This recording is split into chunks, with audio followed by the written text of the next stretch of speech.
சேலம் மாவட்டம் ஏற்காட்டில் திருமணத்தை மீறிய உறவில் இருந்த பெண்ணை அவரது காதலன் கொலை செய்து உடலை மலைப்பாதையில் 600 அடி பள்ளத்தில் வீசிய சம்பவம் பரபரப்பை ஏற்படுத்தியுள்ளது.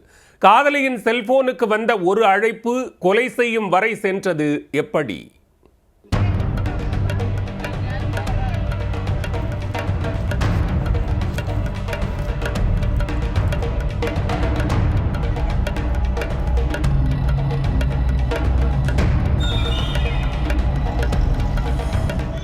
சேலம் மாவட்டம் ஏற்காடு மாரமங்கலம் மலை கிராமத்தை சேர்ந்த சண்முகம் என்பவருடைய மனைவி சுமதி.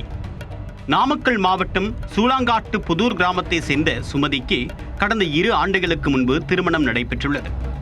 கடந்த 23ஆம் தேதி வீட்டை விட்டு வெளியே சென்ற சுமதி 25ஆம் தேதி வரை திரும்பி வீட்டிற்கு வராததால் அவருடைய கணவர் சண்முகம் ஏற்காடு போலீசில் புகார் அளித்திருக்கிறார்.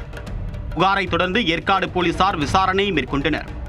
சுமதியின் செல்போன் எண்ணை வைத்து நடத்தப்பட்ட விசாரணையில் சேலம் மாரமங்கலம் பகுதியை சேர்ந்த 22 வயதான வெங்கடேஷ் என்பவருடன் சுமதி பழகி வந்தது தெரிய வந்தது. அதைத் தொடர்ந்து வெங்கடேஷை பிடித்து போலீசார் விசாரித்ததில் அவர் சுமதியை கொலை செய்து உடலை மூட்டையாக கட்டி ஏற்காடு மலைப்பாதையில் வீசிவிட்டதாக சொல்லி போலீசாரை அதிர்ச்சியடைய வைத்துள்ளார். சமூக வலைதளம் மூலமாக ஏற்பட்ட பழக்கத்தில் சுமதியும் வெங்கடேஷும் திருமணத்தை மீறிய உறவில் இருந்துள்ளனர். கடந்த 23ஆம் தேதி வெங்கடேஷை சந்திக்க சென்றுள்ளார் சுமதி. இருவரும் தனிமையில் சந்தித்து பேசிக் கொண்டிருந்த போது சுமதியின் செல்போனுக்கு வேறொரு ஆண் நண்பர் தொடர்பு கொண்டு பேசியிருக்கிறார். அந்த நபர் யார் என்று வெங்கடேஷ் கேட்க இருவருக்கும் இடையே கடும் வாக்குவாதம் ஏற்பட்டுள்ளது.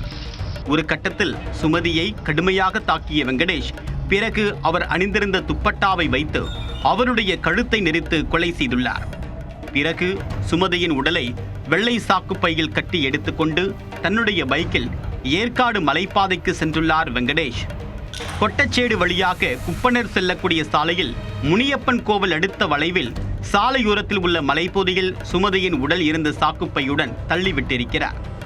பிறகு எதுவும் நடக்காதது போல் வீட்டிற்கு சென்று இருக்கிறார் வெங்கடேஷ். சுமதியின் உடலை மீட்பதற்காக ஏற்காடு காவல் ஆய்வாளர் பாலாஜி ரமணன், வனத்துறை அலுவலர் சிவக்குமார் மற்றும் தீயணைப்புத் துறையினர் சம்பவ இடத்தில் சுமதியின் உடலை தேட ஆரம்பித்தனர்.